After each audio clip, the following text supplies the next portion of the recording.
Thank you so much, Iori, for those opening remarks, which also further help us situate the importance of understanding the human rights commitments that the governments in the Pacific have made to implement the Convention of the Rights of People with Disabilities.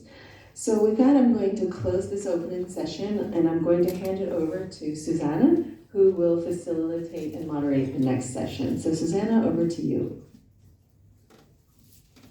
Thank you so much, Kathy. I'm pleased to kick off the session introducing the needs assessment research and some reflections from our lead researchers. And just by way of context, I want to describe a little bit the situation in which the research started for these needs assessments. So we were set to start our research for these reports in April of 2020. And of course, the world shut down in March of 2020, and we had to pivot our approach to this research. And in many ways, I think this couldn't have been more fortuitous because it led us to partner with expert researchers in Vanuatu, Fiji, and Samoa, who were able to lead the in-person interviews and focus group discussions that form the basis of each of these reports. And so I'm so pleased right now to introduce Judith Yakabe from Vanuatu, Naomi Nobochi from Fiji, and Falo Utmapu from Samoa. And I'm going to ask each of them to share their reflections from the process of gathering the lived experiences of women and young people with disabilities in these interviews and focus groups. Judith, perhaps we can start with you. I'd like to ask you if you could describe a bit the focus group discussions and interviews that you had as part of this research. And in particular, I'm curious to hear the attitudes of participants around issues related to sexual and reproductive health and gender-based violence and legal capacity. Were participants comfortable discussing these issues, or did you feel that their comfort level and their knowledge around these issues increased as a result of participating in these sessions?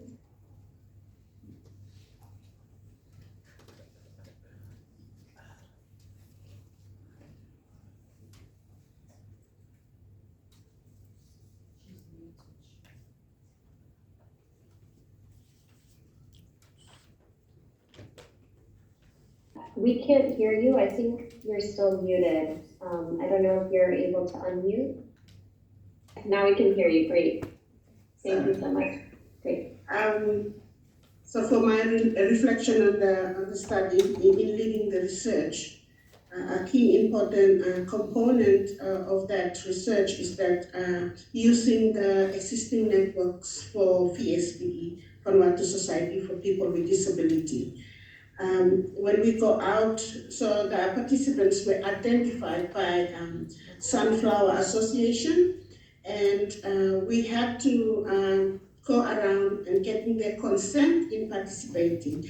The consent for participating in the research was easy because we have been using the PSP network. It was easy for us to get consent for them to participate, given the relationship that was established prior to that. When we bring them together for the focus group discussion, it was clear that a lot of the participants for the focus group discussions, this is the first time in coming together to hear or to contribute to a discussion around sexual reproductive health. There was reluctance because of not knowing information around reproductive health. So the enumerators had to really simplify, explain, repeat. I think for us it was good for the preparation of the Sunflower members to go out. We had to, do a session around family planning and contraceptive, around all these things, just to get the enumerators to understand what we're trying to collect, and also try to simplify the information in Islam and making sure that we're not changing the questions that we want to collect. But yes, there is reluctance because of the lack of information that they have, and it requires further explanation. For caregivers, they say that some of them didn't think it is a necessary thing for for them to support their young girls or to support women and girls with disability to access family plan. They didn't think it's useful for them. And we had to have separate male and female just because of the sensitivity around the questions being asked on sexual reproductive health and also GBV. Yes, that is the experiences that we come across. I want to flag that it was really important. It was a plus for the research because we have sunflower involvement and women and girls with disability themselves going around collecting the information and PSPD as the support organization to do that. And that was a big plus for the research in Vanuatu and for the information that was collected. Thank you, Susanna. Thank you so much for sharing those reflections, Judith, and in particular for highlighting how some of the social stigma and the taboo nature of a lot of these issues posed a challenge, but also an opportunity to really strengthen understanding of the issues that the enumerators were gathering data on. So thank you for sharing those reflections. I want to pass this now to Naomi. Naomi, are you able to connect and share your reflections on gathering data in Fiji and how those focus group discussions and interviews went? Thank you, Susanna. Good evening, everyone. Without further ado, I was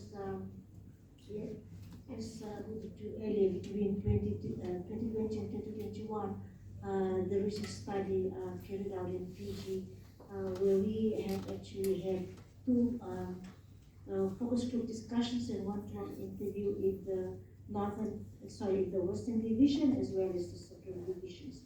The focus group discussions where we had actually interviewed 81 female participants over the age of 18 and 8 male participants 18. And of course, there were also young men with disabilities as well as older women and older men with disabilities that took part in participated in the focus group discussions as well as the one-to-one interview. Of course, I must acknowledge where we had to work very closely with the Fiji OPDs to allow us to interview and to reach out the affiliated organizations of persons with disabilities, particularly members from the Western and Central Divisions, which were the FDPF branches from Lontoka to Nadi, as well as a few of them from Sigatoka Corridor. Also the Secondary Survival Associations, the Spinal Injury Associations, the Future Associations for the Deaf. There were 17 individual interviews for young men the age under 24, as well as young women with disabilities.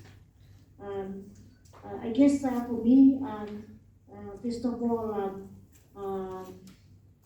it was challenging at first, trying to gain particularly that trust from the participants to be able to openly to share their different personal experience in respect to the different impairment in the different experiences that they had shared in accessing SRH services, as well as different stigma and discrimination that they personally went through in accessing these services.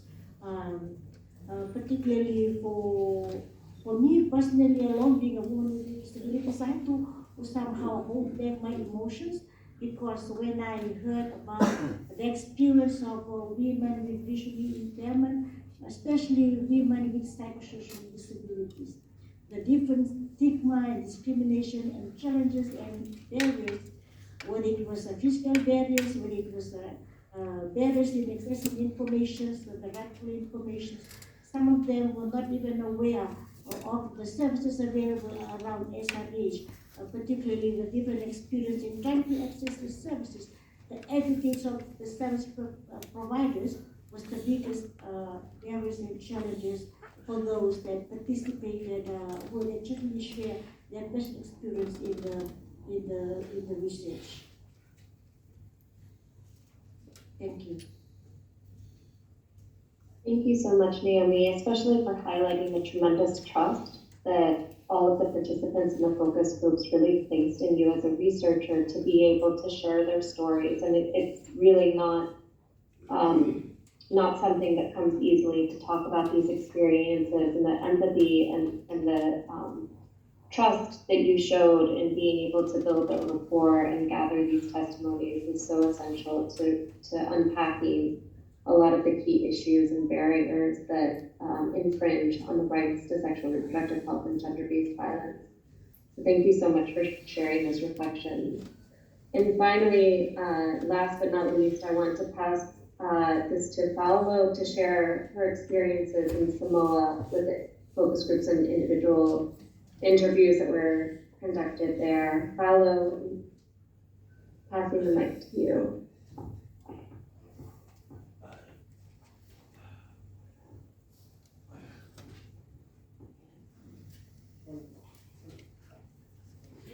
Thank you, everyone. Greetings, colleagues. In the interest of time, I would like to quickly share the reflections from the research. I was the person who was responsible for collecting the data and also conducting focus group discussions for the participants. I had a lot of support from NOLA and the subgroups, and also Ms. Luisa Salpo, so I will talk about them in a minute.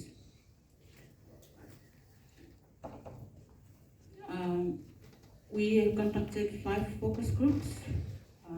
Focus group for diverse women with disabilities who are blind and visually impaired and physical disabilities, a focus group for deaf women, a focus group for women with disabilities from rural Sabai, a focus group for persons with intellectual disabilities, and also a focus group for young men with disabilities. We also conducted 21 interviews, informant interviews with the members.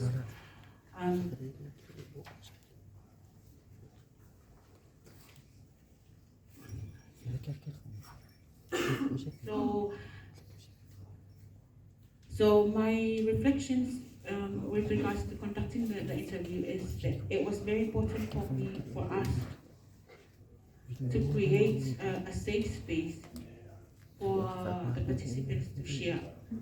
What I mean by that is we had to translate a lot of the materials into our local language and allow our members to express themselves in our language. And after that, we will have to translate all that and send it back to the researchers, to Susanna and the WAY team. The attitudes of the participants is that they were very aware of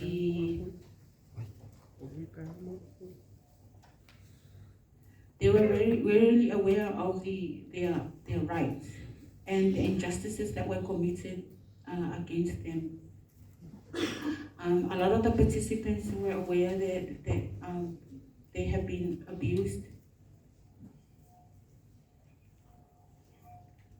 A lot of the participants were also aware that, that there were injustices committed against them.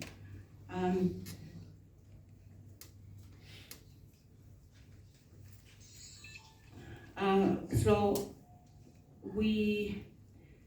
it was important that they shared, and I don't know about the other researchers, but for me it was very emotional, especially to hear the experiences that they shared, because some of them their experiences went beyond the guiding questions. They just shared. It's like an outpouring of emotions that's being hidden, and all of a sudden someone asked them, have you experienced? And all of a sudden it comes pouring out, and we ended up with like the specified time went way over time, and I think that the researchers actually can testify.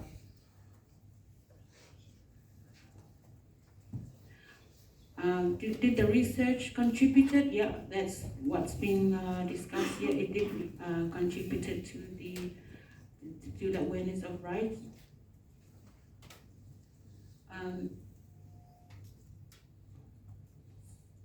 So I've got up here some quotes from participants. You can see on the screen.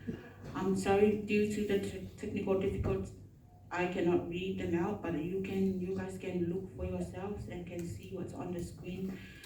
These are not my words, these are their words, what they have been experiencing, and these are some of the compelling quotes that they share.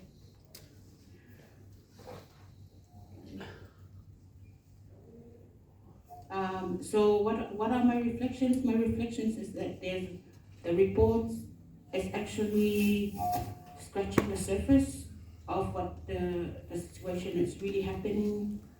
I think that a lot of the participants and looking after women and girls with disabilities are falling on the shoulders of their families. Whereas with the CRPD, it says that it's the state's obligation to provide a lot of these services. So if you read the report, you will say, oh, it's only a handful of people sharing, but you know, I'm telling you, it's just scratching the surface of what's happening. And the recommendations in the report and the experiences, it goes to show that changes must happen really soon. I would like to acknowledge the UNFPA for supporting DFAT as well, and also the wonderful